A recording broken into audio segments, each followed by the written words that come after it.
picture the scene. It's late. August 2nd, 2006. We're in Washington, D.C., a row house on Swan Street. It's hot, one of those sticky summer nights. And inside this very respectable-looking house, first responders are walking into a situation that from the very first second makes absolutely no sense. Right, because you get a 911 call about a stabbing, Yeah. an intruder. You're expecting chaos, right? Blood, panic. Total chaos. But instead, they find three men, the residents, and they're calm. They're all wearing these clean white robes. And not just calm, they seem fresh. Like they just got out of the shower, their hair is wet. And in the middle of this bizarrely serene, almost spa-like scene, there's a body on a bed. And that is our entry point into the murder of Robert Wone. It is one of the most baffling and frankly disturbing mysteries in D.C. history. It really is. It feels less like a crime scene and more like a stage that was set for them. That's a perfect way to put it. And that's what we're digging into today. This massive disconnect between the story these men told and what the physical evidence screamed. We're talking about a 79-minute gap that is just a total blank. And we should be clear, this isn't really a whodunit. The police had a pretty good idea of who was involved almost immediately. Yeah. The real mystery is how, and maybe more importantly, how do they get away with it? Let's start with the victim, Robert Wone, because he just doesn't fit in this picture at all. Not at all. He was 32, a successful lawyer, straight-laced, happily married. He was, by all accounts, just a really good guy living a very conventional life. So the question is, what was he doing at 1509 Swan Street? It was simple logistics. He lived out in Virginia, a long commute. He worked late that night, so he arranged a crash with an old college friend, Joseph Price, who lived at the house. And Joseph Price is one of the three men in robes. He lived there with his domestic partner, Victor Zaborski, and a third man, Dylan Ward.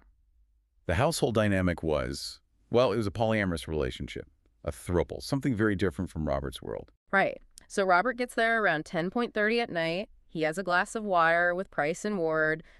Zaborski is upstairs. And then, according to their story, everyone just goes to bed. This is their official narrative, the intruder story. Exactly. They claim that a little while later, a door chime went off. They heard some grunts, maybe a faint scream, ran downstairs, and found Robert stabbed. And the intruder. They say he came in the back, grabbed a kitchen knife, stabbed Robert 3 times, and then just left. Didn't take a wallet, a laptop, nothing of value. That's the story they told. But let's go back to what the paramedics saw. Robert is lying on this pull-out sofa. And the bed is perfect. I mean, this is the detail that just gets me every time. The sheets are crisp, hospital corners, and Robert is lying on top of the covers. And there was almost no blood.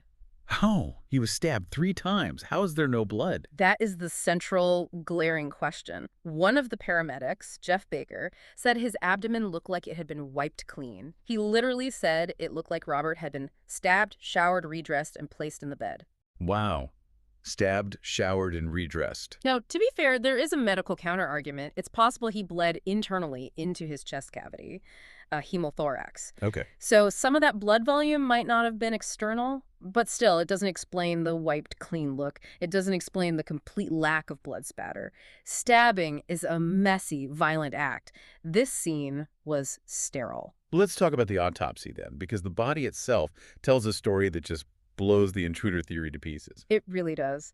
The medical examiner found 3 stab wounds. All of them were identical. Same depth, same angle, same orientation. Which implies, what? He wasn't moving. He wasn't moving. Think about it. If someone is attacking you with a knife, you react, you twist, you flinch. The wounds would be at different angles. These were precise.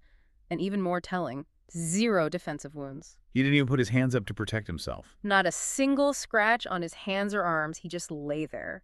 And that leads to the really terrifying question. Right. Why? Why didn't he fight back? This is where it gets incredibly dark. The ME found multiple small needle marks on his body. Right. And the defense claimed those were from the paramedics trying to start IVs. They did. But some of the marks were in places you just wouldn't use for an emergency IV, like on the top of his foot. This led the prosecution to a chilling theory that Robert had been injected with a paralytic drug. Something like succinylcholine. Exactly. A drug that paralyzes your muscles, including your diaphragm. You can't move, you can't breathe. But here's the truly horrifying part. Yeah. You are fully conscious. Oh my God. You can see, you can hear, you can feel everything. You just can't move a muscle. That's actual nightmare fuel. But they never found the drug in his system, did they? No. And that's the thing about succinylcholine. It metabolizes almost instantly. It's basically untraceable unless you're looking for it right away. But the autopsy did find other things. There were signs of suffocation, right? Yes, petechial hemorrhaging, little burst blood vessels in the eyes. It means he was struggling for air, either from being smothered or because his lungs were paralyzed. And then there's the sexual assault evidence, or I guess the signs of it. It's complicated. They found Robert's own semen in his anal cavity. No foreign DNA. Now, this can happen at the moment of death, but investigators also found what were essentially torture devices in the home, including Eastham machines. So the prosecution theory wasn't just murder. It was that he was incapacitated, sexually assaulted, and then killed when things went too far. Yes, that this was a planned assault that went horribly wrong, and the intruder story was a frantic cover-up. And speaking of that cover-up, the staging, I mean, the intruder would have had to be a ghost. A ninja, basically. He'd have to scale an 8-foot fence, find the one unlocked door, ignore all the valuables, walk past another bedroom, stab Robert without anyone hearing a real struggle, clean up the evidence, and then vanish. And the spider webs. You can't forget the spider webs. Spider webs! That's almost the most damning physical clue. Police found undisturbed cobwebs and dust all along the path the intruder supposedly took. You can't climb a fence and open a door without breaking a spider web. It's impossible. And what about the residents being freshly showered? But the cadaver dogs back that up. They're trained to smell blood, right? Right. They didn't alert on the bed where Robert's body was. They alerted on the patio drain outside and on the lint trap of the clothes dryer. No. So they washed blood down the drain and dried the towels. That's the theory. It would explain the wet hair, the robes, the clean scene. They spent that missing 79 minutes scrubbing, washing, and drying the evidence away. And the knife. What about the murder weapon? Well, a knife from their kitchen was found on the nightstand with Robert's blood on it, but forensics showed the blood was smeared on, like with a towel. It wasn't the spatter pattern from a stabbing. Or a plant. A prop. It seems so. And a knife was missing from a block in Dylan Ward's room. That knife was never found. So let's sum this up. We have an impossible intruder, a sterile crime scene, a victim who is likely paralyzed, a planted weapon, and 3 residents with a story that defies logic and physics.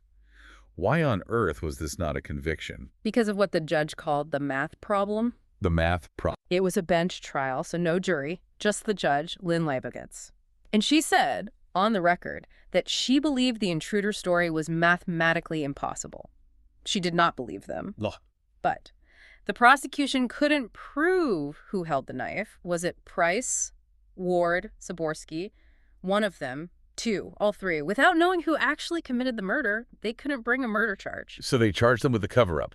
Obstruction of justice. Exactly. But the judge ruled that while it was obvious they covered something up, the state couldn't prove the specific acts of the cover-up beyond a reasonable doubt. Because the cleanup was so thorough, they essentially erased the evidence of their own crime. So because they did such a good job hiding the evidence, they got away with it. Legally, yes. She acquitted them of all charges. Not guilty. That's infuriating. A judge basically says, I know you're lying, but I can't prove exactly how, so you're free to go. It's the difference between moral certainty and legal proof. But his wife, Kathy Wone, she didn't just let it go. No, she filed a $20 million wrongful death suit. And in a civil case, the burden of proof is much lower. And that's when they were finally going to have to talk, right? Exactly. They were facing depositions, cross-examinations, no pleading the fifth, and just weeks before that was scheduled to happen, they settled. For an undisclosed amount. They paid to keep their secret. And that secret has held for nearly 20 years. And that, psychologically, is one of the most incredible parts of this.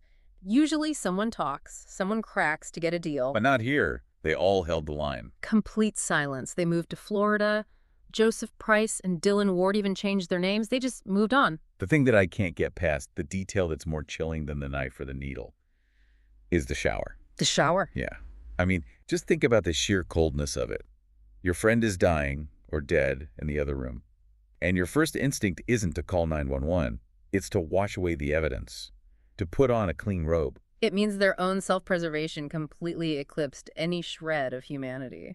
It means whatever they were washing off was so bad, so damning, that they decided living with this secret for the rest of their lives was the better option. And that's the real tragedy. Robert Wone is gone, and the truth was just washed down the drain. That's our deep dive on the murder of Robert Wone. It's a case that just proves that sometimes the silence is the most horrifying sound of all. Thanks for listening.